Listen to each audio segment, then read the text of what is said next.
University as our guest speaker.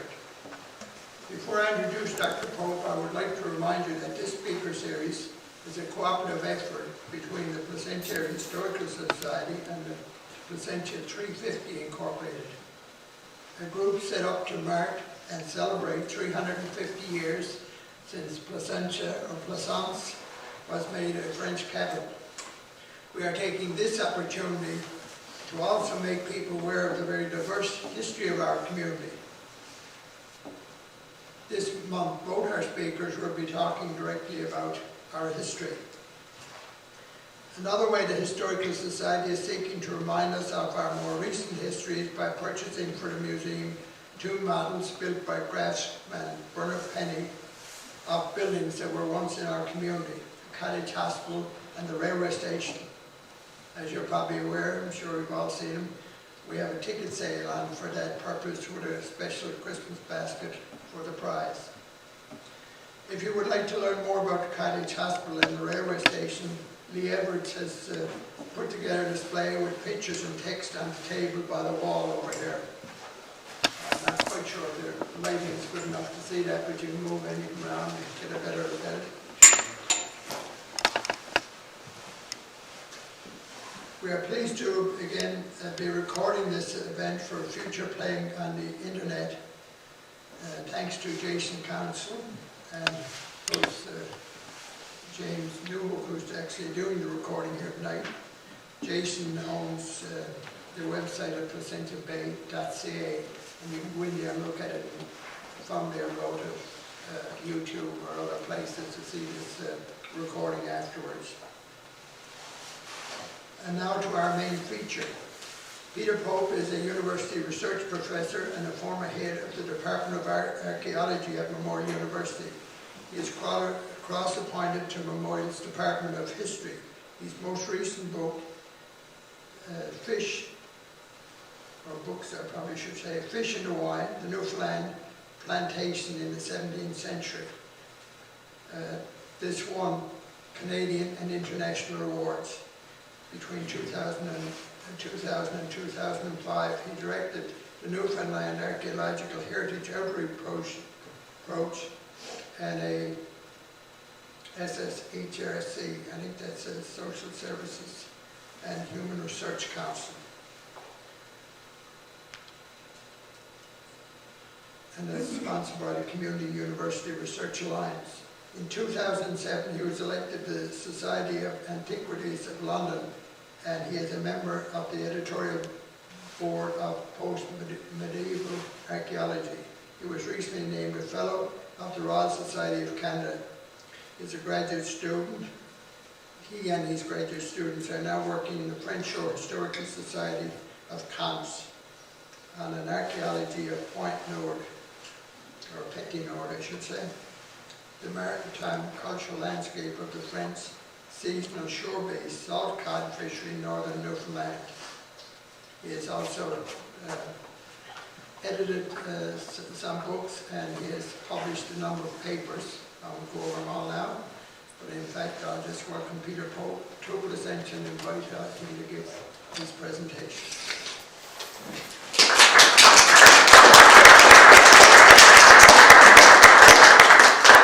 Thank you, Tom. It's nice to be back in Placentia, and even back in this building. We had a workshop here around 2001, 2002. I don't know if any of you remember that. Anyway, I've been here before, so thanks. My talk tonight's, I guess the idea was to try and put Placentia in some perspective, in some larger perspective of the fishery. And I hope I'm not, what's that phrase, teaching your grandmother to suck eggs. I'm sure some of the stuff that I'm going to say about the fishery is like, well, duh. But I'm trying to work out some ideas, so yeah, bear with me if some of it seems a little bit obvious. Where I'm kind of starting from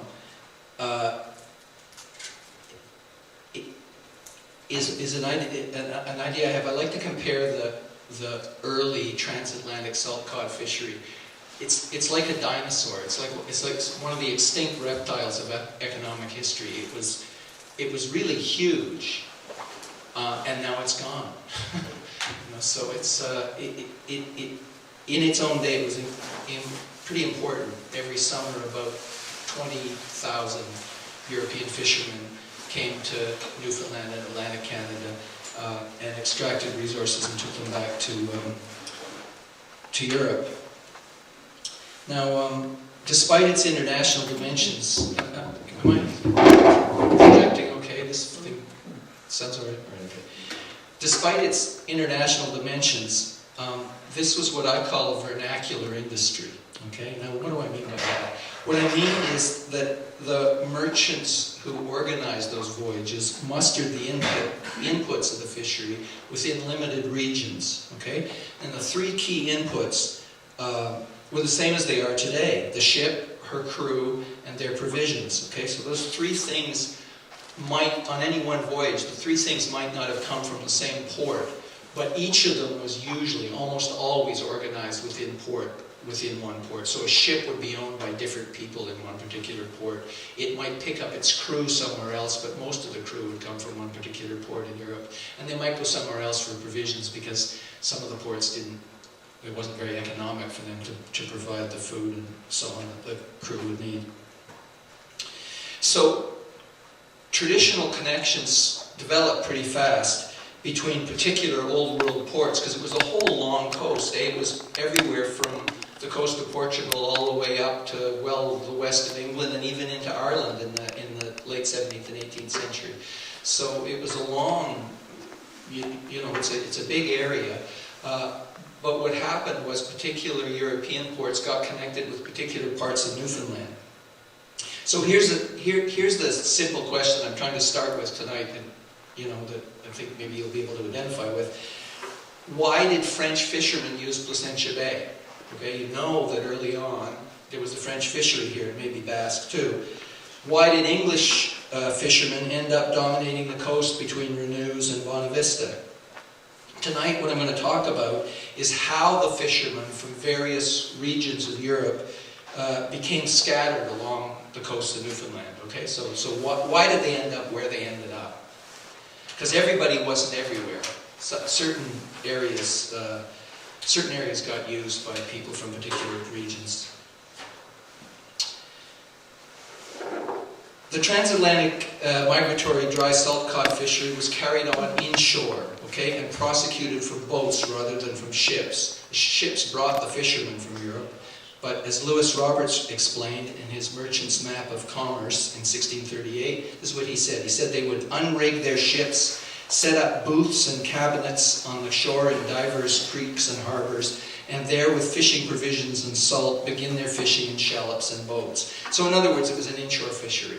Okay? The dry salt cure used in the stationary shore fishery worked well in the temperate climate of Atlantic Canada, and it produced a stable product well suited to the markets of southern Europe. The notion that the dry fishery and the use of shore stations was restricted essentially to the English is an historical superstition. I don't know if you've heard that superstition, but when you read history books, they often talk as if it was only the English that had a dry fishery. Some economic historians cling to that. I guess it's kind of nice and simple, but it's not supported at all by the documentary evidence. Whether they came from Portugal, Brittany, Normandy, the Basque Country, or the west of England, fishermen were familiar with the land-based dry cure, and they used it when they were fishing inshore. Now there's a sort of a complication here. If you think about it, if you're only here for the summer, towards the end of your visit, you're going to produce some wet fish. You're not going to be able to dry all the fish. Okay, some of it's going to be wet salted, because how can you dry it in the last couple of weeks? It takes more than a week or so to produce dry salt cod. So inevitably, any crew carried a little bit of wet fish, and people sometimes get confused by that. But the shore-based fishery was, the main product was dry salt cod.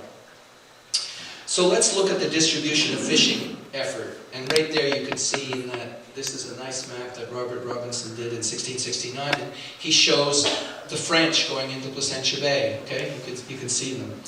So Migratory crews found it efficient to return to harbors and fishing grounds that they already knew, of course.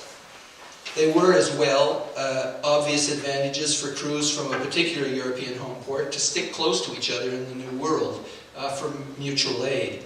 So migratory crews were conservative. In any particular period, each European region preferred to exploit a particular part of the North American coast. For example, in the 17th century, fishing crews from the Basque Country of southern France, and probably some from northern Spain, used fishing rooms all around Placentia Bay. Meanwhile, the North Devon ports of Barnstable and Biddeford in England's West Country regularly exploited the South Avalon harbors of Renews and Fermews. Very specifically, Barnstable, Biddeford used Renews and Fermews, okay? So there's like this, you're going all the way across the Atlantic, but you're going to a very specific place. A century earlier, in the 1500s, those places had been the preserve of the Portuguese. Although English and Azorean Portuguese mariners made the first documented transatlantic voyages to Atlantic Canada, the English were actually only minor participants in the transatlantic fishery until after about 1565. Crews from Portugal's northern ports of Viana and Aveiro were probably the first to fish regularly off the east coast of Newfoundland, and they did through most of the 16th century, up till about 1585. The Portuguese began to tax Newfoundland fish in 1506, so it's pretty obvious they had some kind of a trade on the go. If the fish was being taxed, there must have been fish coming in, and it's called Newfoundland fish. So the tax on Newfoundland fish will be level. The oldest place names in use on the east coast of the Avalon Peninsula also provide strong confirmation that the Portuguese were among the first Europeans to exploit the shore. And you can see some of the names, some of the names of important places on the southern shore are essentially Portuguese. And there's some archaeological evidence too.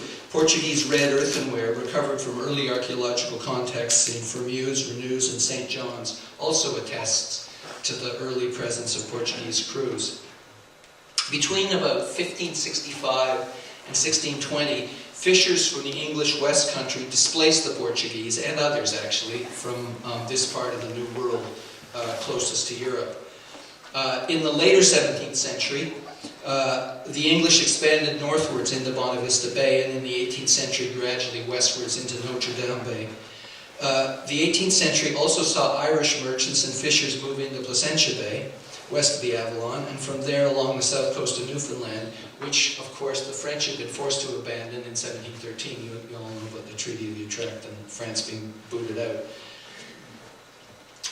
Let me talk a little bit about the Bretons from Brittany in northern France. The Breton fishers ventured to Atlantic Canada in the early years of the 16th century, same time as the Portuguese. By 1508, they were exploiting the Burin Peninsula, as well as the region later known as the Petit Nord, the east coast of Newfoundland's Great Northern Peninsula.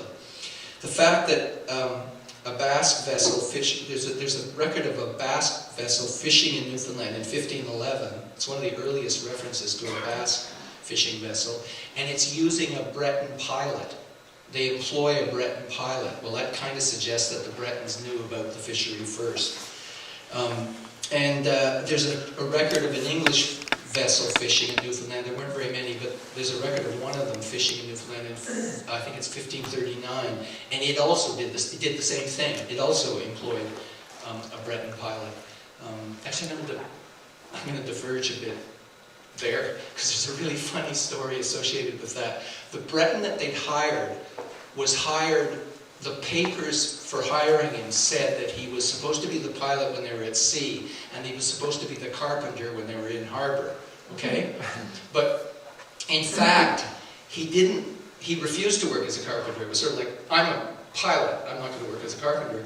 And there's this complaint from the master of the British ship, and it's a hoot, because what it says is that they were fishing at the Isle of Spear, which is Torres Cove.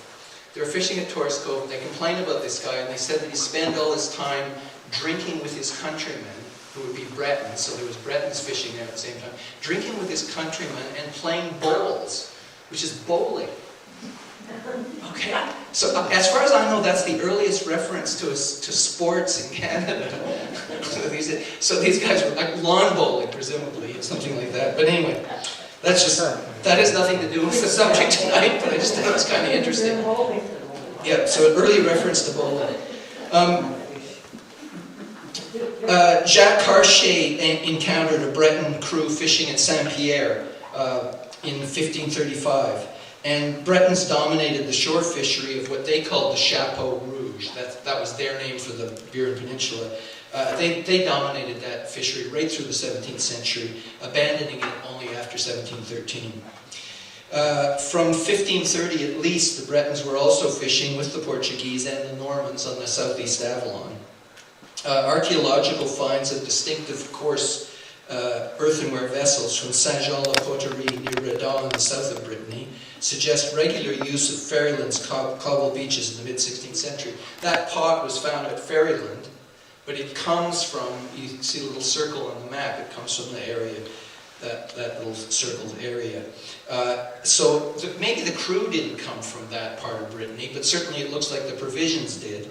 Perhaps from a little port called La Roche Saint-Bernard, which is at the mouth of the river Vilaine, which is the river you can see there coming down into the sea. And we found the same ceramic ware in early waterfront contexts at St. John's, and I believe that Amanda Crompton found it at the Vieux Fort. Okay, so we've got these very concrete links with this very specific part of southern Brittany.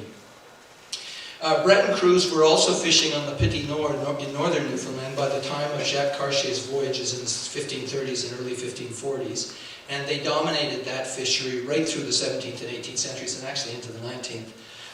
Archaeological survey around the Petit Nord harbors of Conch, Crouse, and Croak has turned up a number of Breton-style earthenwares, but they're not the same ones as are found down here. These include what appear to be wares from the kilns of Pabou-Guingamp, great name for a place, which is just inland of the port of Saint-Brieuc. Okay, so we're in northern Brittany, but Saint-Brieuc was an important provisioning port for the cod fishery. Ships from Saint-Malo, which is also in northern Brittany, and the Norman port of Granville also exploited this part of the northern peninsula. Going on into the 19th century, these crews were kind of forced out of that area, essentially by the growing Anglo-Irish settler population. So Breton activity there dwindled until 1904 when the France gave up its right to fish at Newfoundland. When you think about it, that's 400 years. Roughly 1504 to 1904, they're fishing there for 400 years, or fishing in Newfoundland. So that's a pretty good run for an industry. The Basques fished widely for cod off Europe's own coasts in medieval times. And their steady growth in the Basque cod fishery here you can find documents from the 1520s and 1530s. And their activities expanded quite a bit after merchants began to mount specialized whaling and cod fishing voyages separately in the 1540s. Before that, they kind of tried to do both at once. The Basques were well established at Canso and Cape Breton by the 1560s, and on Newfoundland's Avalon Peninsula by the time English privateers began to prey on Spanish and Portuguese fishers in the 1580s. This was a kind of warfare which would help dislodge the Iberians, the Spaniards and the Portuguese from the region by 1620. And when we say Spaniards in the context of the fishery, we're talking about Basques. There's a little small Cantabrian fishery, but it's insignificant compared to the Basques. Now, I'm just going to diverge here for a bit, just to put things in perspective, because you'll have heard about the Basque whalers up in Labrador.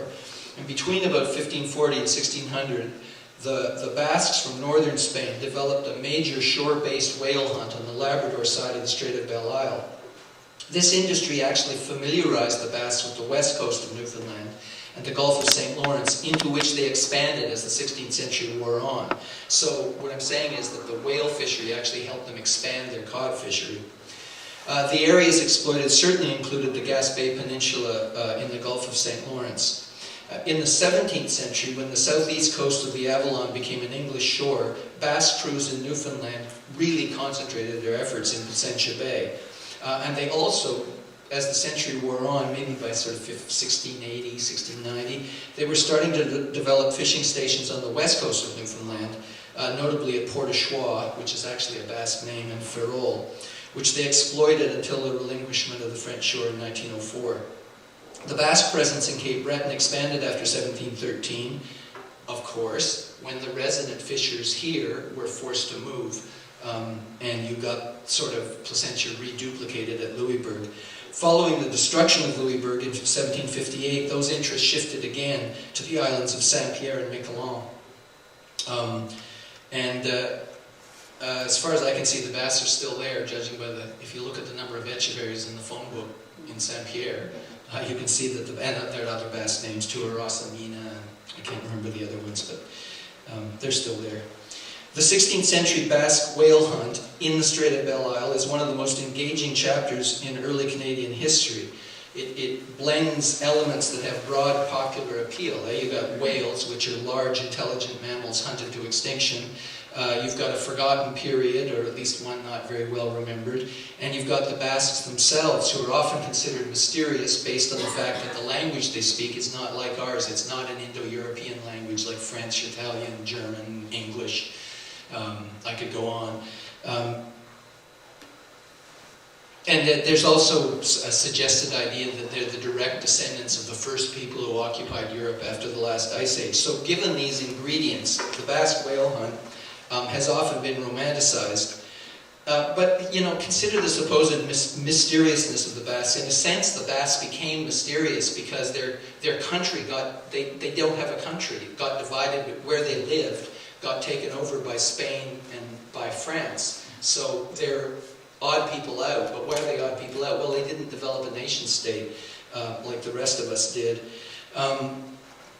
So, even if they're mysterious in that sense, it doesn't mean that we can claim that they discovered the Americas long before Columbus, which is a claim that's been popularized by the journalist Mark Kurlansky. There is, in fact, no contemporary evidence for a Basque presence pre-Columbus or pre-Cabot. Although Spain made claims in the 17th century and the 18th century, when Spain was negotiating about fishing rights, they were constantly saying, oh, the Basques have been there for hundreds of years. So it's like, that's not the kind of evidence that's really very persuasive. You can point to other early claims. Sometimes the Azorians claim that they were in Newfoundland before 1500, and the Bretons sometimes claim that too. But it needs to be said that experts in the period say that there's no convincing evidence. Experts on the documents relating to the Basques, like Samuel Barker, they say there's no convincing evidence that the Basques exploited the waters of Atlantic Canada before the early decades of the 16th century. And as far as I can see, looking at the evidence that I can read, the Portuguese and the Bretons were first, and the Basques came along pretty efficiently, but a little bit later. And the other thing that kind of bugs me about constantly hearing about the Basque whalers, I've celebrated them, but now I'm going to dump on them. In fact, the early modern cod fishery was not only an earlier industry, but it's also a significantly larger one in every sense, okay? In terms of the number of men, the tonnage of ships, the value extracted from the sea, and the impact on Europe, the cod fishery beats the whale hunt hands down. It was much more important. It's just that the whaling sites are more visible. So they tend to be the ones we remember. I'm going to digress here a little bit. I'd say one area in which the Basques were really quite successful. They were very successful at dealing with native people. Now, this might be because, if you think about it, they're kind of a cultural isolate in Europe. They themselves were looked down upon and manipulated by the Spanish and by the French. So maybe that made them a little bit more open to other people who didn't speak the kind of standard official national languages. But they were pretty good at communicating with native people. And in fact, I don't know if anybody here has heard this, but there was a pidgin language spoken in the Gulf of St. Lawrence that was actually a kind of a combination of Basque and Mi'kmaq. And to this day, there are Basque words in Mi'kmaq because they had a long enough contact that it was necessary to have a language that they could speak. And people like Champlain, when Champlain comes to that part of the world around 1600, he's surprised to find that he can in fact talk to, or some of his crew can talk to the native people because they actually know a few words of Basque. So in that way there was a sort of a success. And it's reflected, there's an interesting story, in 1605, an English captain called George Weymouth was down off of Maine, okay? And he met a boat full of Mi'kmaqs who were in a Basque shallop, okay? So these were Mi'kmaqs going down the coast of Maine in a Basque shallop, a Basque boat. And he was able to communicate with them a bit. And these guys, this Mi'kmaq crew, one of the places they named, I guess one of the ways that they could communicate was by naming particular places. Well, one of the places they named was Placentia. They called it Precentic, but if you know, apparently, Mi'kmaq linguistics suggests that what they meant was Placentia. So here's some Mi'kmaq off the coast of Maine in 1605 who apparently, whether those guys had been to Placentia, somebody had been to Placentia, they actually knew about the place. So the Basques, as I said, they got around and they were pretty successful in communicating with native people. That's another sort of aside. Let me talk a bit about Norman involvement, okay, the fishermen from Normandy. Their fishery kind of changed through the centuries. They're certainly amongst the early crews fishing off of Newfoundland's southern and eastern coasts. For example, of 14 ships recorded at St. John's in 1527, by chance somebody was in St. John's, they wrote down the number of ships. 11 were Norman, only 2 were Portuguese, and a single Breton ship. And Norman crews remained active on the east coast of Newfoundland's Avalon Peninsula until the establishment of an English shore about 1600. But their interest kind of shifted, and I think it's because of where the Normandy ports are. The key ports are Dieppe, Fécamp, and Harfleur, and they're all relatively close to Paris. So the Normans had more of an interest in producing wet salted cod rather than dry salted cod, pickled fish rather than dried fish, because that was what the market in Paris was for. There was no market in Paris for dried cod. They weren't used to it. They were used to pickled fish like herring, and that's what they expected. And so the Normans tended to want to produce that stuff, and so they pretty rapidly committed themselves to the offshore banks fishery, which didn't really develop until about 1550. I think for a while they didn't really realize it was there. It wasn't part of the fishery to begin with, but it kind of developed about 1550, and it was the Normans who really got implicated in it. And I think it's for this reason that they were pretty handy to Paris, and they could sell that kind of fish in Paris. Because of course you can't dry cod that you've caught on the banks. You have to treat it in a different way. So there's some shifts in where people fish, and I think these shifts are worth looking at, these ethnic shifts, partly for what they imply about the economic culture of the industry, but also as an explanation of how fishing crews ended up where they did. And to explain this to you, I'm going to talk to you a little bit about the admiral system. Okay? Oh, that's just a picture of French fishermen fishing on the bank there. Okay, so that's an English map, but it's emphasizing that the French fish on the bank, and those were mostly Normans. Okay, what was the admiral system? Well, you've all heard about fishing admirals, but what do we mean exactly by that?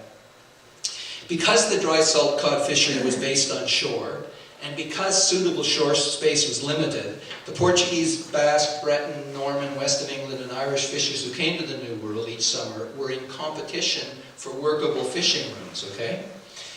Apart from 2 or 3 short-term and very localized efforts in the 17th century, there was no legal authority here until well into the 18th century. So in the absence of rules and regulations, early European fishers developed a custom for the allocation of shore space. And so by 1600, it was widely accepted that the admiral, or fishing master, first arriving at a particular station, had first choice of shore space, as well as the right and responsibility to settle disputes among latecomers. contemporary accounts, if you go back and read accounts of the period, it's pretty clear that the primary function of the admiral system was the distribution of fishing rooms. The admiral's role in the administration of justice eventually gave rise to a big mythology, much debated by historians. But it's clear, if you go back to the documents of the period, that that was actually a kind of a secondary aspect of the custom, not nearly as important to contemporaries as the avoidance of conflict over shore space. So within specific ethnic groups, the practice of the admiral system could be complex, but first come, first served is a pretty fair summary of the practice of early modern fishers. The English governor of Newfoundland, of the Newfoundland Company's colony at Cupid, seems to have been the first person to entrench this custom in a written regulation, and that's John Guy, who he wrote some certain orders for the fishermen. He took the status and the rights of fishing admirals for granted. Okay, to him it wasn't even worth writing down. He already takes it for granted. But he tried to discipline their activities by specifying that this is, I find kind of interesting. So Guy, in around 1611, 1612, he says, every admiral of each harbor for the time being reserve only so much beach and flake or both as is needful for number of boats. Okay, so he's concerned that, okay, if it's first come, first served, but don't be taking more than you need. The Western Charter, which was granted to the ports of England's West Country by King Charles I in 1634, and which was intended to make explicit the right of the merchants and the mariners of the West Country to fish on Newfoundland's English shore, is more explicit about the practice of choosing rooms, okay? And it kind of entrenches this aspect. I'll put it up there so you can see what I'm saying. This is what the Western Charter says in 1634. According to the ancient custom, so it's old, in 1634 it's old, every ship or fisher that first enters a harbor in behalf of a ship will be admiral of the said harbor, wherein for the time being he shall reserve only so much beach and flakes or both as needful for the number of boats that he shall use. So they're worried about the same thing that Guy was worried about. By this time, the Bretons had adopted much the same system. Regulations published by the Parliament of Brittany in 1640 explained in a convoluted way how the admiral system was to work on the Petit Nord. A French royal ordinance of 1681 made these rules clear, and this is the French version of the admiral system. When our subjects go to fish for cod on the coast of the island of Newfoundland, the first to arrive or to send a shallop to the harbour called Petit Mestre will have the choice and will take the extent of a cobble beach which he needs, and will post a sign notice at the place called the Stage of Croak, giving the day of his arrival and the name of the harbour which he has chosen. The Bretons who exploited the Petit Nord, and that's the area with conch and croak there circled, they seem to have been the only fishers who enforced registration of rooms at a central location, a practice which they continued right through the 18th century. Regulations published by the Parliament of Brittany in 1662 and 1684 required crews fishing on the Buron and in Placentia Bay to take possession of rooms on a first-come, first-served basis, but they don't say that they have to go to a particular harbour to do that. It's just first-come, first-served. And there's the Royal Ordinance of 1681 directed French crews to follow the same practice in the Gulf of St. Lawrence, including the Gaspé. And the Basques on the west coast, fishing around Port-au-Choix, they use the same system. So whatever the exact manner of claiming shore space, whatever you enacted, migratory crews believed that they would then have an exclusive right for the fishing season. Now, it's not difficult to find cases where a fishing master was cheated out of his right, but the protests of the aggrieved fishers, who clearly felt that normal custom had been violated, are just as well documented. And I'll give you an example. This one's from the Petit Nord. I don't have one from this area. In 1684, Robert Potier, captain of La Royale, ignored the claims of Nicholas Arson. Nicholas Arson is the one who makes the complaint. He ignored the claims of Nicholas Arson to a fishing room at Creuse on the Petit Nord for his ship, the Jean-Baptiste of Saint-Malo, despite the fact that Arson had already claimed the room. When Potier ignored Arson's request to abandon the room, Arson's next step was to make his complaint publicly. He says in his complaint he was constrained to summon Potier in the presence of many ship's officers, many other masters, but it was useless. So in the end, Arson had to send his second mate to claim an alternative fishing room. And by that time, all he could come up with was a place called Bicharme. And I've been to Bicharme. It's well inside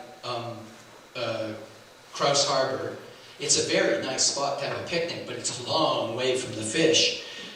So as Arsene complained, it was far from the main fishery by a good league, with the result, of course, as he complained, he only made a much smaller fishery than they would have done. So fishing rooms were not of equal value, which is why fishers expected their competitors to respect the admiral system, okay?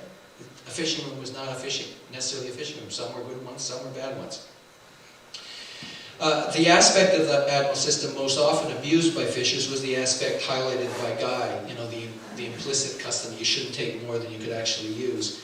And in fact, Arsene, in his complaint, says explicitly that the place that he had taken the first time around that he was cheated out of was dans son rang, which means on the scale. It was like at the right scale for his ship.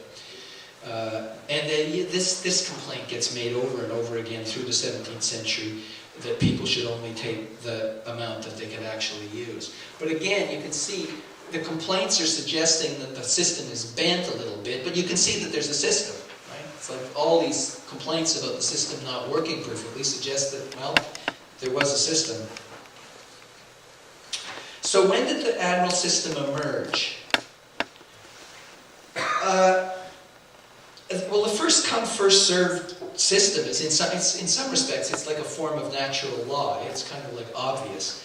Trading vessels sailing in convoy often chose an admiral in late medieval times. In other words, a kind of a leader. And this was common practice amongst the Portuguese, for example, in the 16th century. The idea of extending this practice to the migratory fishery was certainly a natural response to competition in Newfoundland. But what's different about the system here is the first come, first served system, because that's not the only way that you could resolve competition in the fishing rooms. Another potential rule would be that the largest ship with the strongest complement would have its way. Okay? You could just say, okay, the biggest ship can take the best room. But if you think about it, that system is less efficient, because it means that some crews are going to be moving. They might start fishing, then they might have to move. It also kind of encourages conflict, because two ships might not agree about which was the biggest. So surviving reports about fishing in particular places at particular times indicate that in actual practice, fishers generally accepted the rule of first come, first served. And we can see examples of it early on. As early as, I can't prove this is the admiral system at work, but you see two different nations fishing in the same place, which makes you think, well, there's got to be some kind of cooperation going on here. As early as 1527, the English master John Rutt reported crews from Portugal, Normandy, and Brittany working out of St. John's. The English vessel William of London fished at the Isles of Spear, Torscove, in 1534. I've already mentioned that, with crews from Brittany. So you have English and Bretons at Torscove. A Basque fisherman reported crews from the French Basque country, Brittany and Normandy, fishing together at Creuse on the Petit Nord in 1541. The St. Mary, a 280-ton French Basque ship, fished at St. John's in 1595 with the cooperation of the fishing admiral in that port that year, the English master William Parfrey. None of these reports suggest friction in the New World, so we can only assume that fishing rooms had been allocated cooperatively. Later references to the first come, first served admiral system as an ancient custom suggest that the practice was already being followed. The oldest specific reference to a fishing admiral that I've found reports Domingo Lons, master of a 70-ton ship out of Bayonne in the French Basque Country, as Admiral of Renews in 1582. Okay, so the document actually calls him the Admiral. He fished there with 3 Portuguese ships from Porto and Viana, 2 other Basque vessels, and 5 English ships. So you've got this very international fishery in Renews in 1582. It's an interesting example, partly because it's really well documented. There was a squabble, which wasn't actually a squabble amongst those fishermen. It had to do with a privateer. So that the fishery there got quite well documented. There are 4 different documents. And they make it quite clear that Lon's ship was the admiral's ship was by no means the largest in the harbor. Now ship's tonnage is not a perfect index of its relative strength in combat, since that depends on armament, number of cannons and men and so on. But in that period, most ships were armed, so it's a pretty good rule of thumb. The strongest ship fishing in Renews in 1582 would likely have been the largest, one of the Portuguese ships of about 110 tons. Not that they could protect themselves. When they were attacked by an even larger English pirate ship under a guy called Richard Clark, he was even better equipped with a ship of 200 tons. So Clark robbed and spoiled, as the document says, the Portuguese vessels, much to the shock of the English fishermen sharing the harbor. Okay, so this English privateer comes in. This is very contrary to the kind of history that we read often about how the English drove the others out. The English fishermen were actually shocked that this guy had come in and was booting out the Portuguese fishermen. They were getting along fine until he came. And they actually subsequently testified in Admiralty Court in London on behalf of their Portuguese counterparts. They emphasized that the fishery at Renews had been proceeding amicably amongst English, Portuguese, and Basques under the Basque fishing admiral until the depredations of Clark. One of the English fishermen observed, almost in passing, the said admiral, the fisherman who was in charge of Renews, was a ship of small force and was not able to rescue the said Portuguese ships or save them from spoil. So that remark kind of confirms my central point. The fishing admiral for a particular harbor was not necessarily the strongest ship in the harbor. It was the one that came in first. There's some confusion about that. I'm not going to go into the detail of this. There's some confusion in the records about St. John's, and I think it basically comes down to some of the people who visited St. John's in the 1580s, particularly in connection with Humphrey Gilbert's voyage. They weren't there very long, and they didn't know that much about the fishery. So there was an English fishing admiral when they visited, and they assumed that he was the fishing admiral because he was the most powerful, and so they say that. But I don't think it's true. I think they're just misperceiving things. And in fact, they say things like the English are always fishing admirals of St. John's, but it's not true. We've got specific evidence of specific years when they weren't. Until the 17th century, when the other people are kind of driven out of that part of Newfoundland. I'm going to jump ahead to some exceptions to ancient custom. Well, I mean, one of them was that piracy at Renews in 1582, which was kind of an informal skirmish in a war that was breaking out between England and Spain, the war that eventually produces the Spanish Armada in 1588, and which continues effectively into the next century. Within the context of the many European wars which marked the early modern period, it's not surprising that fishing crews sometimes fought pitched battles in the waters of Atlantic Canada. An early example is the violence between French Basques and Spanish Basques in the period about 1554, 1555. They were fighting each other over here. Okay? There was this kind of warfare between the two flavors of Basques. And it was the reflection of a struggle back in Europe between the House of Habsburg, who ruled Spain, and the House of Valois, who ruled France. And French and English fishing crews were often in conflict from the late 1680s until the Treaty of Paris in 1815, because England and France were often at war in this period. Such conflicts aren't counterexamples to the rule of the admiral system. They're exceptions, but they're the exceptions which prove the rule. There's a reason for them. Oh yeah, I'm going to go past that. It's kind of just a footnote. Okay, so I hope I've explained how old the admiral system is. I'm sure you've heard of it, and you probably get the idea that when I say it, what I'm talking about is that rule about first come, first served. What are the effects of it? So in conclusion, let's look at the impact of the admiral system on the European regions which dominated particular fishing zones in the New World. The admiral system permitted, and it even encouraged fishing crews from particular ports in Europe to return again and again in a seasonal rhythm to particular coasts in the New World. This practice was this practice, I mean the Admiral system, was thus a key factor in shaping the transatlantic maritime cultural landscape, and it had a significant impact on the sustainability of the cod fishery in the early modern period. Geography and the economics of ocean transport in the context of the first come, first served Admiral system had a crucial role in affecting who fished where. Okay, and I'm going to give you an example.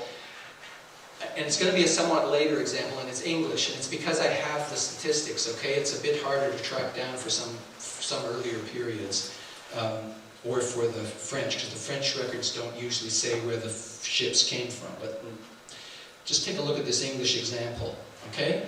Now what I've done here, I've used the data that British naval officers collected about the West Country fishery along the English shore. If you arrange... I've got two slides of this. It's sort of split in half. But I'm just going to explain how this works. On the right-hand side, you've got the English ports listed. And the order that I've listed them in is in their distance from Newfoundland by sea. Okay, so Biddeford and Barnstable are the closest. They're in Devon. They're the closest to Newfoundland. Guernsey and Jersey and London up at the top there, they're farthest away. And then, if you look at Newfoundland harbours from north to south, those harbours at the bottom are the ones that are closest to England. So what do you see? You see the fishermen from England who are closest to Newfoundland, they go to the harbours that are closest. And the ones who are from a little bit farther away, Topsham and Teignmouth, they go a little bit farther north. They have to go a little bit farther. Okay, so what you can see really clearly, because we happen to have the statistics here, is that the people who are close grab the fishing stations that are close.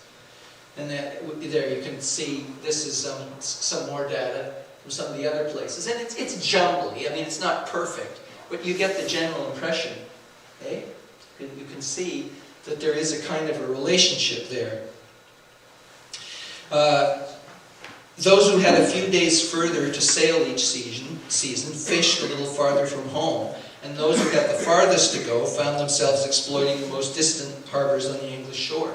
So, you know, Jersey and Guernsey, with one exception there, they're fishing up in Placentia. London is, the few ships that come from London are fishing in Carbonear, which is fairly far up the coast.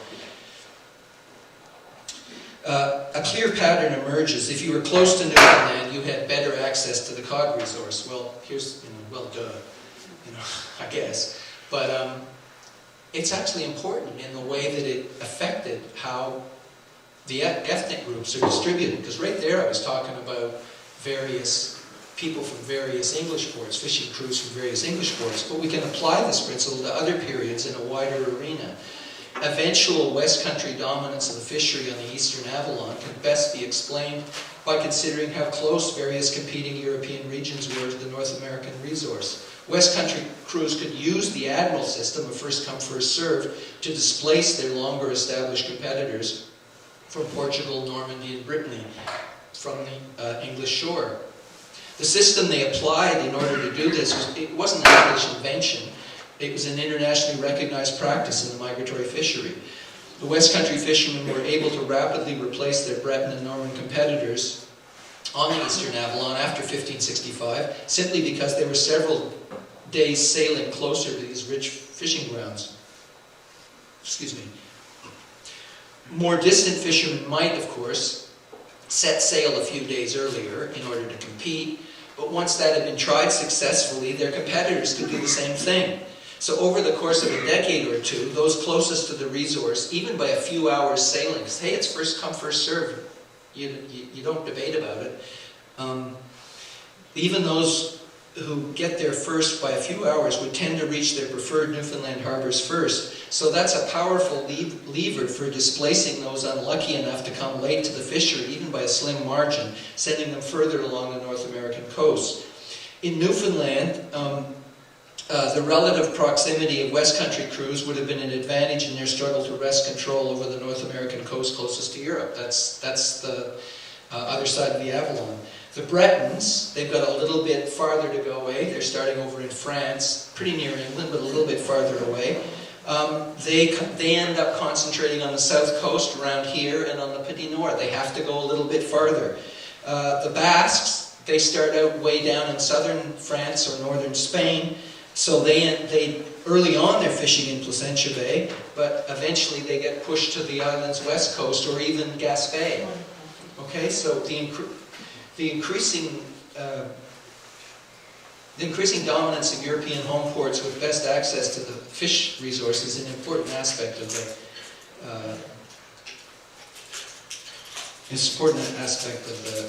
the history. The concentration of European activity created intense competitive pressure amongst fishers for fishing rooms. The reason I got this picture of those cliffs up there is to remind you that there aren't a hell of a lot of fishing rooms in Newfoundland, okay? An awful lot of our coast is not actually very nice to land on. There's only certain places that have what you need for a fishing room.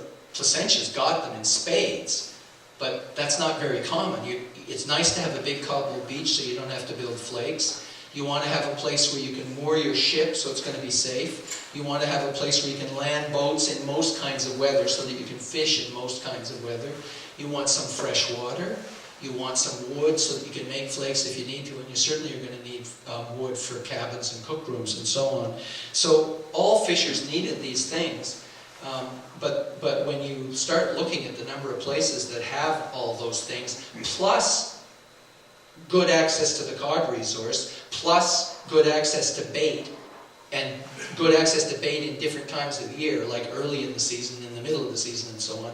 When you list all those things, there's not that many good fishing rooms. So the fact that the fishing rooms are valuable, I think, is highlighted by the care with which European bureaucracies enumerated them. They were constantly counting them and listing them and writing them and describing them. At the end of the 17th, beginning of the 18th century, there's a whole bunch of documentation of fishing rooms. And why is that? Because they were really valuable.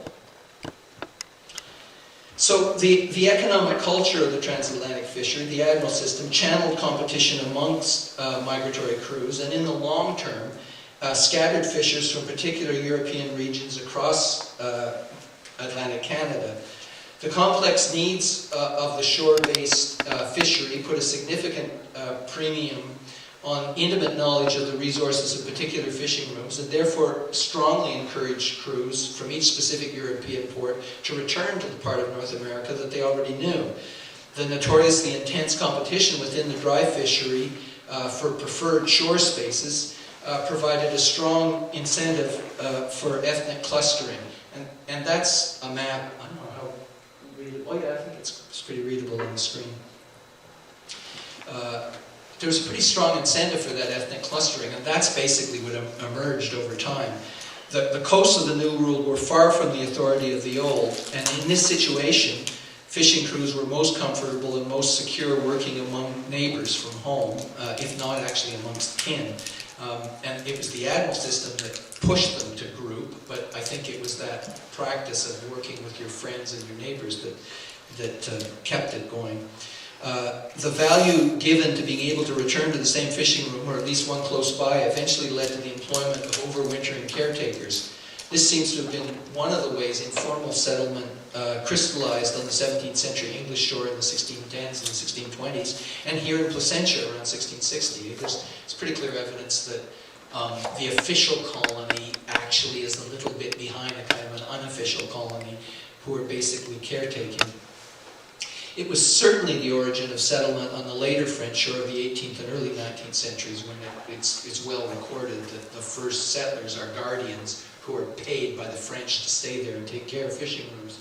In both cases, all three cases, whether you're talking about Placentia or the English shore or the Petit Nord, the French shore, the later French shore, it was that tactic for taking care of your fishing room over the winter, it actually was a pretty bad strategy, because within a generation the caretakers had families and they wanted fishing rooms, and once that happened, then you've got a pressure on the migratory people to leave.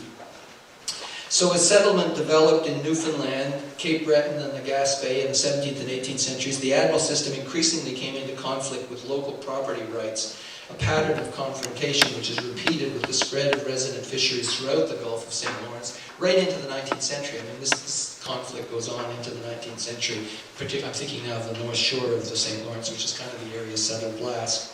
In this whole period, the migratory Breton fishers who still, in the 19th century, the migratory Breton fishers who still use the Petit Nord in northern Newfoundland changed the way they allocated their fishing rooms and actually abandoned the Admiral system, and they used a kind of a draw. So there was a couple of ways in which the fishery changed towards the end. I guess the main one was the presence of settlers.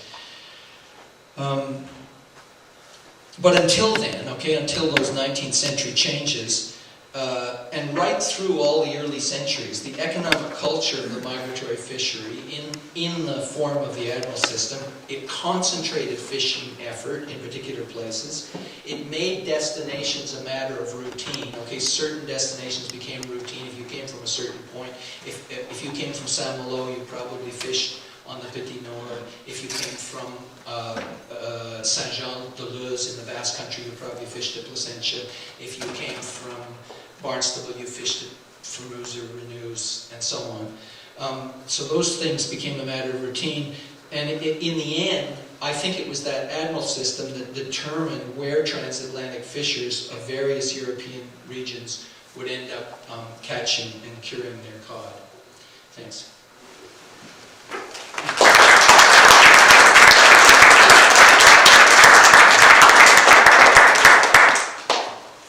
Now, anyone have a comment or a question before we let them get off? Well, I just had one question. I was just curious to know. I guess sometimes you read, and certainly with the British saying that it would be nice to get Placentia Bay, just because the French were able to get to the markets before they were able to. And so I was wondering how that necessarily, just in terms of the ice-free nature of Placentia Bay, how that was necessarily a factor as well. Yeah. Yeah, that there's a flip side there. You're right. That's a really good question, because my analysis here is all about getting those fishing rooms in the first place. But of course, once you've caught the fish and processed it, you then have to sell it, and that is important, getting the market first. Over and over again, you can see in the records, the guys who get the market first get a better value, get a better price. So, and the markets aren't in the same place as the fishermen are coming from. None of them. I mean, there's the small, almost insignificant market at home, but they're all, even the French are taking, like the French fishermen are mostly coming from Brittany or Normandy, and maybe a few from La Rochelle in the west of France. But they're selling their fish in the south of France, in Bordeaux, or taking it to Portugal, or taking it right into the Mediterranean to Marseille. So you're right. And the English are mostly selling their fish in Portugal or southern Spain or Italy. So yeah, you're right. There is an advantage probably to both the southern shore and Placentia Bay are kind of handiest to those markets. So yeah, I guess that comes into it too. But the thing is, that doesn't help you. You might want to be in these parts in order to market the fish, but that doesn't mean you're going to get it. You're only going to get it if you get here first. And if you get here first, it's a big help to be closer. So I go back to my analysis, which is that, you know, the closest people get the places here that are closest to markets and closest to Europe. So I think the two kind of fit together. Is there any question as to whether or not the Basques were actually here? Oh no, they're certainly here. Yeah, they're quite important in the fishery of the 16th and the 17th century. So right up until, well, right through the whole French period of Placentia. And what's kind of interesting is there sort of seems to be a certain conflict with the French officialdom, kind of like the one that happened in New France too, because I don't know if you know this, but Champlain, for example, who's a kind of a representative of the crown, he's not that he's hired by the crown, but you know, he's got sort of royal approval for his plans and everything like that. He actually had this little war with the Basque fishermen in the Gulf of St. Lawrence. Okay, the Basques they weren't actually that keen on officialdom, and if you think about it, it's a little bit, well, it's sort of a little bit like the Irish-English conflict. It's like who's running the yeah, the rebels, because they don't actually have a voice in the government much. So of course they're not too keen about following the rules and regulations. And you get it, when I've seen the documents here, it seems a bit like that. But there's no doubt that they were here, definitely. Oh yeah, definitely. I'd say, maybe half the fishing ships in the 17th century, when we have records of where they're coming from, there are half of them. The other half are kind of divided up. Their Bretons are very big. And then maybe some from La Rochelle and some of these other ports. That's like Western France. I have a question. What was some of the hindrances that disallowed the Europeans to explore North America previous to the 1500s? I mean, oh yeah, why did they only get here in 1500? Well, the ships get better in the 15th century. I mean, the Portuguese are building better ships by maybe 1450 or so. And they expand. I mean, it's in that century. It's the 1430s, 1450s that the Portuguese expand out to the Azores, You know, those islands in the middle of the Atlantic. They don't get there until 1430 or so. And it takes them about 50 years to find all of them. So I think the last one to be settled is the one closest to North America, and it's Flores. So, you know, there's improvements in shipping, basically ships that can tack better into the wind. I guess also, I mean, some of it's intellectual too. Some of there's improved navigation devices. We were talking about that at supper, but the cross staff for taking the altitude of the pole star, which then gives you your latitude, so at least you know how far you are north or south. That's not really brought into Europe until like about 1500. did they have a good knowledge of the trade winds back then? No, I don't think so, because they hadn't been out here. They hadn't been out into the Atlantic yet. I'm convinced that some of the very early voyages, I think, are in the track of the Norse. Like I'm convinced that Cabot, for example, he didn't sail straight across the Atlantic. He went up north and followed the old Norse route, which I don't know how he found out about it, but I would bet that he found out about it. In fact, I'd say that's how the Basques got here. yeah, that could be too, because the Basques were quite involved in the late medieval European cod fishery, which incidentally, there's something I didn't say, but this whole system of going somewhere and setting up a shore camp and drying fish for a couple of months until you filled your ship and going home, that wasn't invented for Newfoundland. The Basques and the English were doing that in the British Isles in the 15th, early 16th century. So you'd get people from the West Country going to different parts of Ireland or different parts of England and setting up temporary summer camps. And the Basques were doing the same thing, not in England, but they were doing it in Ireland. And then they were trying to do it in Iceland, a little bit of friction there. And some people think they were doing it in Greenland. So, yeah, I think that this could be that their knowledge of northern North America partly comes from that. But this may be simplistic, and maybe I'm just, sucked in by my grade 5 history book. but I actually think that, Cabot discovered something. I don't believe in, I'm not saying there was never a fisherman who got over here and caught some fish and got back, but it doesn't look at all like he figured out how to get back again. Because there's no blip in the record. There's no sudden, rise in the fish caught and everything like that. Whereas once Cabot comes in 1497, it's quite clear in the records. I mean, he goes back and he's talking about, we're going to get in touch with Japan and I'm going to have gold and silver for you, sire. But that's not what the crew is talking about. The crew is talking about, you should see the fish there. Of course, because these guys half of them are probably fishermen. So, and you can see it's right after that, within a couple of years, you've got voyages coming to Newfoundland to look for that fish. So, I mean, part of it is actually just knowing where the place is. You know, again, it's not impossible that somebody encountered the New World before that, but they didn't know enough about it to be able to transmit the information. But somehow with Cabot, they actually, after that voyage, they actually knew where it was. And to me, it's really interesting that the Bretons are really fast in developing the fishery, because the Bretons and the Portuguese, why was it them? They were the two ethnic groups in Western Europe who had the best systems of navigation. They were the most advanced. They'd taken the most ideas from the Arabs, basically, like the cross staff and so on, and the way they built their boats. So they were more advanced.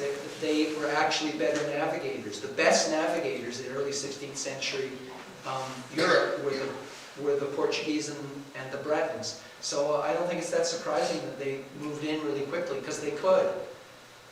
You know, and I'm convinced that, I'm sure an English person would like this, but I'm convinced that part of the reason the English didn't really participate in the fishery that much until 1560s is they really didn't have that many skilled navigators. They just didn't have them.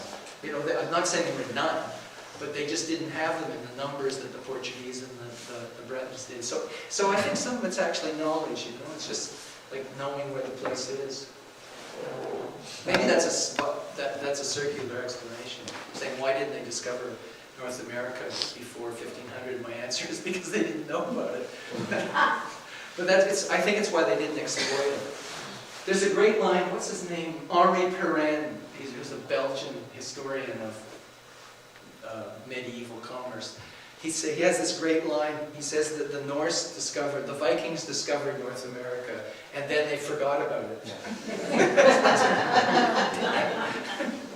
Well, it's the old Norse sagas. I mean, you know, theoretically that's where the Basque got their knowledge of crossing the Atlantic from. Yeah, well, it certainly could be. I mean, heck, if the sagas survived long enough for us to have versions of them, it's not implausible to think, hey, there were Basque fishermen fishing in Iceland. And actually, I think the largest foreign ethnic group in Bristol in the late 15th century, like around the time of Cabot, the largest foreign ethnic group is Icelanders. Okay, which is kind of, so we don't think of that. We wouldn't think, oh, there'd be Icelanders in Bristol, but there was. There was a bunch of Icelanders in Bristol. So, you know, you don't even have to imagine that he somehow voyaged to Iceland to learn about these things. Maybe he learned about them, you know, at the pub on Friday night. So were merchants in Bristol and those places the driving force behind the fishery? Yeah, I think so. I mean, one of the things that bugs me about some of the histories of the fishery is they treat the early fishery as if it was somehow sort of pre-capitalist. But it's really obvious right from the beginning. It's organized by merchants. It's on the labor is hired on a contractual basis. It's not modern capitalism, but it's definitely, you know, it's definitely generic. It's what I would call vernacular capitalism. In other words, it's very locally organized, but right from the get-go, the fishery was for profit, of course, and it was organized by investors in a pretty simple way. But if you think about it, they're not the oldest companies, because in fact the Italians invented the sort of joint stock company back in the late medieval period. But they're some of the oldest companies in Northern Europe. So some of the oldest companies are actually organizations for putting a ship out to sea. And if you think about it, it's a natural, because it's a period when there isn't much insurance. So you don't have the possibility of buying insurance. So you don't want to own a whole ship, because it might not come back. It's much better to own a quarter of a ship, and then if you got some more money, you own a quarter of another ship. And if you have some more money, you have an eighth of another ship, right? And you spread your risk around. And so most ships were actually, in effect, corporations. They weren't owned by a merchant. One merchant might speak for it, because he owned a quarter and the other people all owned eighths. or the master, the fishing master, the captain of the ship often had a share, and he often would speak for it. But when you get the details, because sometimes it turns up, and if it's a court case or something, you find out, oh, well, who actually owned it? It turns out it's in shares. Well, you know, So sounds fairly modern. is this where Lloyd's of London? Hmm? Is this where Lloyd's of London developed? Yeah, that's later though. I think Lloyd's doesn't come along until the late 18th century. Is it even the 18th? Yeah, it's the 18th century, I think. Late 17th, 18th century. Back in the 17th century, there is insurance, but insurance on cargo is more possible. But insuring your ship, if people who tried to insure their ship, everybody assumed they were planning to sink it. And you couldn't get anything like 90% insurance or whatever you can get today. You were lucky if you got like 50% insurance. But they had a very clever form of insurance for some loans. It was called bottomry, and it's really brilliant. The way bottomry worked was, if say you're sending a fishing voyage to Newfoundland, and you need a loan from me, maybe to buy, let's say to buy the fishing line and the nets and the sinkers and so on. So I'm another investor, and if I lend you as the ship owner or part ship owner, if I lend you this money for the voyage, if I lend it to you on bottomry, the deal is that if you get back, if the ship comes back and you make money, you have to give me a big chunk of it. Like, the interest rate might be like 25%, like quite steep interest rate. But if the ship doesn't come back, you don't owe me. Okay? So it's a primitive form of insurance, right? You make the loan, but you only have to pay if your ship actually comes home. Kind of like lawyers do nowadays. That's right. Well, you mean when you go and you get them to help you sue the guy who crashed into you? Yeah, that's right. That's right. It is like that. Yeah. Yeah, but so there were ways and means to cover yourself, this joint ownership, like spreading the shares out, and bottomry, which is a little bit like insurance. But yeah, it was a much riskier period. And I'm convinced, I've done quite a bit of thinking about some particular merchants. David Kirk, the guy who ended up controlling Ferryland for a while after Lord Baltimore after he died actually. And you can see these guys struggling. They don't really have a clear idea of where exactly they're making their money. It's funny, it's kind of a little bit irrational. It's like they need to go to business school or something like that. But they've got the idea that if they can just keep things invested out there, something good will happen. But they don't seem to notice that they're making money in one area of their operation, but they're actually losing it in another area. They don't have a notion of what's the right word? You can see I'm no expert on business, but what's it called? You know, when an asset deteriorates, depreciation. They have no notion of depreciation. So they'll talk about the value of a ship, but they don't seem to have the idea that, well, it's worth less. You know, after 10 years of use, it's worth less. They don't sort of get that. They don't think of building that in to their cost estimates per year. So then how did the kings and the queens, et cetera, become involved? Well, they weren't very involved, actually. You know, that's the thing. That's kind of part of what I mean when I call it a vernacular industry. They're involved to the extent of giving permissions.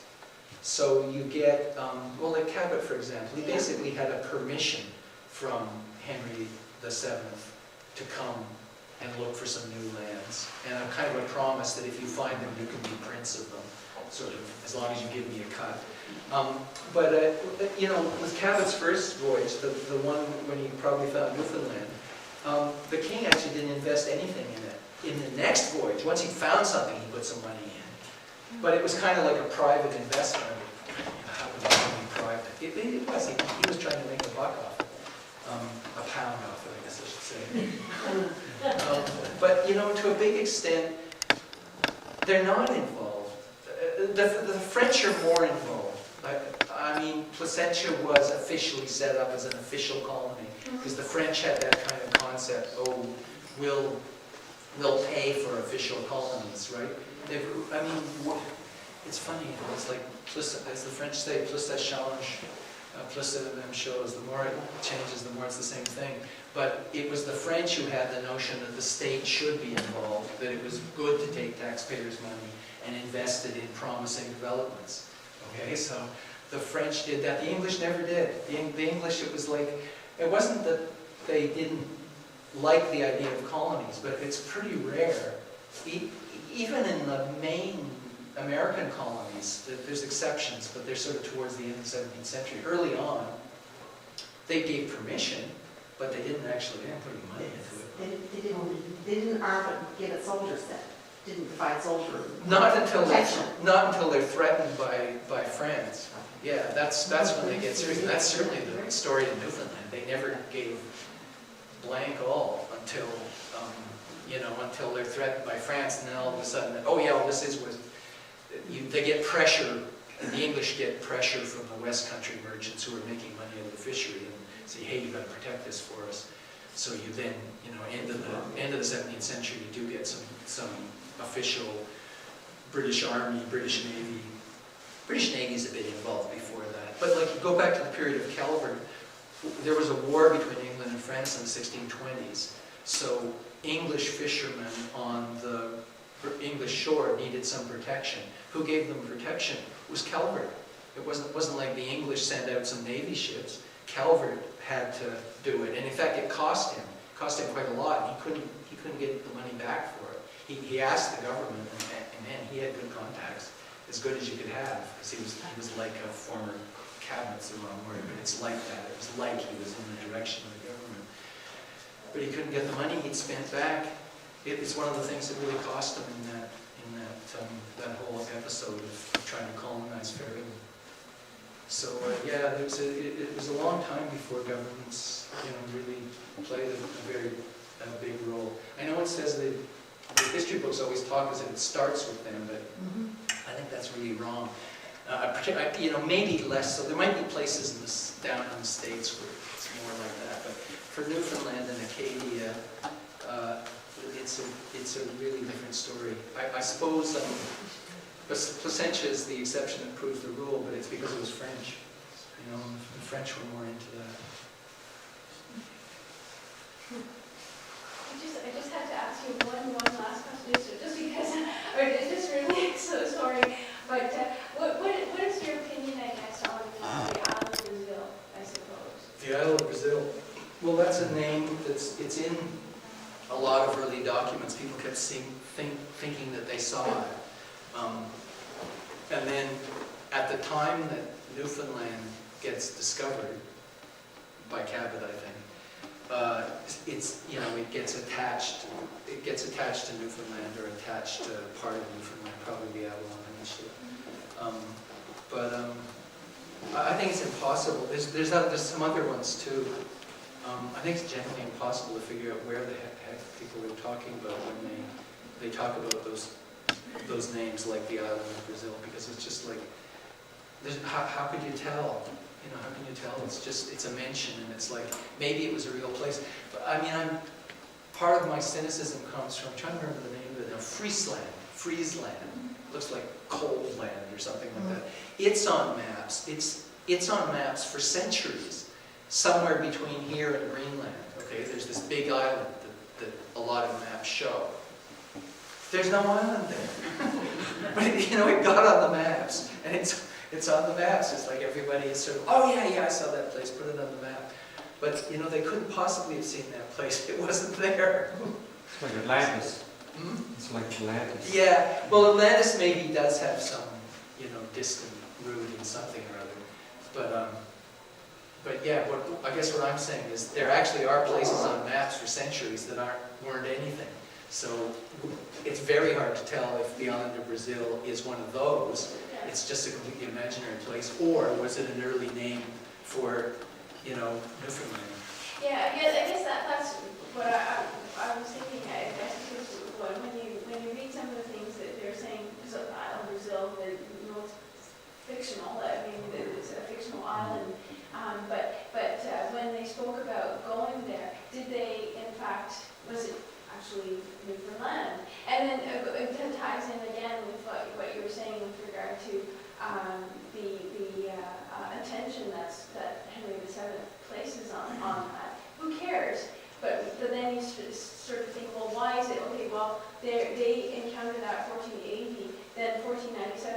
is it that's making him, or making the crown pay a wee bit more attention? Columbus. Okay. 1492, this guy actually does find something. So all of a sudden, people like Henry VII, they're thinking, oh, where's my cut, you know? Can I get in on this? You know, and there's kind of a diplomatic recognition that the South belongs to Spain, you know, and then Spain and Portugal kind of divvy things up. The Pope divvies them up for them. And it sort of takes, actually this is another reason why the France and England are a bit slower. It takes them a while to get their kind of diplomatic courage up, because Spain was very powerful. It takes them a while to get their diplomatic courage up and say, well, your rules don't apply up here in the north. You know, this is our territory. And this goes back, again, we were talking about this at supper time.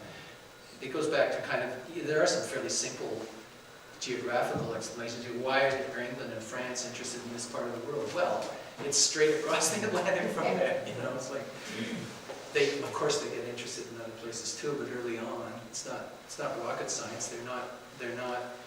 Their ships have good capabilities for the time, but they don't have the capabilities that we have today to go wherever we want. I always thought the English and French ended up here because the Spaniards and the Portuguese already had the prime land down south with the gold and the... Yeah. Except, well, you know... We got the lead because the No, English and French got the see, lead. I think we're doing ourselves a disservice when we look at it that way. Because in fact, the value of the fishery, the wealth extracted from the sea was bigger than, believe it or not, it was bigger than the amount of gold and silver that Spain extracted from the New World. The Spanish thing is impressive, partly because it happened in a fairly short period. So it caused a huge inflation and it made the Spanish crown very rich and very powerful for a while. But if you look at the longer period, if you look at a couple of 100 years, the fishery produced more wealth. It employed more men, it used more shipping, more ships were involved, and then if you do a ballpark of the net value, the gross value, I should say, of what was shipped, it looks like it's more. So, you know, who found the riches, you know? It's like, I know at the time it must have seemed like they had the upper hand. But Theoretically, there's more than we're making on oil today. it's like what we're making on oil today in a way, and with the difference that it had the possibility of going on forever until something happened in the 20th, well, what happened in the 20th century was fish farming equipment. You know, it's a resource that you have to take care of. But it lasted, you know, again, I always come back to this, it lasted for an awful long time. You know, even if you just take the period of the migratory fishery and end in 1904, never mind figuring out some other date when you figure the cod fishery ended, but if you say it ended in 1904 in terms of that transatlantic thing, that's 400 years. That's an incredible amount of time, you know, that's like, I can't remember that far back. It's a really big, it's a big chunk of time. I mean, think of it. It's getting on to halfway back to William the Conqueror. It's a quarter of the way back to Jesus Christ. You know, it's like, no, a fifth of the way. It's a fifth of the way. You know, when you put it that way, you realize it's a really long time. It's not trivial, and it's kind of the same thing. You know, I don't mean it didn't evolve and there were changes and all that, but in a way, it's kind of the same industry going on for a long time. I think well, I just go back to what I said at the beginning of the talk. It's a Tyrannosaurus Rex. It was really big when it was, and a lot of people have forgotten it, but you know, it's a big story. It's a really big story. A lot of European historians don't pay enough attention to it. You know how big it was like on an annual basis? Like I was trying to put a monetary figure on it. I don't know how to put a monetary figure on it, because it's really hard to do the exchange rate of former centuries. You know, I've kind of tried, but it's But it'll be a lot bigger than the fur trade. I mean, It's way bigger than the fur trade. Yeah, you always hear about the fur trade. Yes, you but never do, hear you about do, the fishery, right? you do, but the fishery is about 10 times as large as the fur trade, okay? That one I have figured out. Well, not just me, but maritime historians who care about this stuff, maritime archaeologists. You're not bringing did it not bring Europe out of the Dark Ages? I mean, it was. Well, I don't know if it did that. That's going a bit far. I'll have to say something else about that. But yeah, anyway, it was big. Yeah. Maybe we should leave it at that. It was very, very big. Okay, on behalf of the association and you, I'd like to thank Dr. Pope for his presentation here tonight. It's certainly interesting where the fishery's been so important years ago at least for Newfoundland, and essentially that's was a lot of what started up Placentia and got it what it was. So and it was interesting. I must say I also enjoyed the pictures that came up there behind. I'd like to thank people. Thanks James for doing the recording down there, and Jason for dropping in. And as I said before, if you want to see this or again, go on Jason's website and you get the link to YouTube, and you'll be able to hear this all again, which is great because I know I'm going to forget a lot of it, but it's a great way to remind us about things like that. I'd also like to thank the Roach, who's outside now, but is providing the tea to us, and all the familiar faces that have been here pretty well since we first started the Discover Placentia series. We certainly appreciate you coming back, and this is probably, next one will be the last one in the series on November 29th, and we'll hope to see you again. Bring all your brothers and sisters with you. Thank you very much.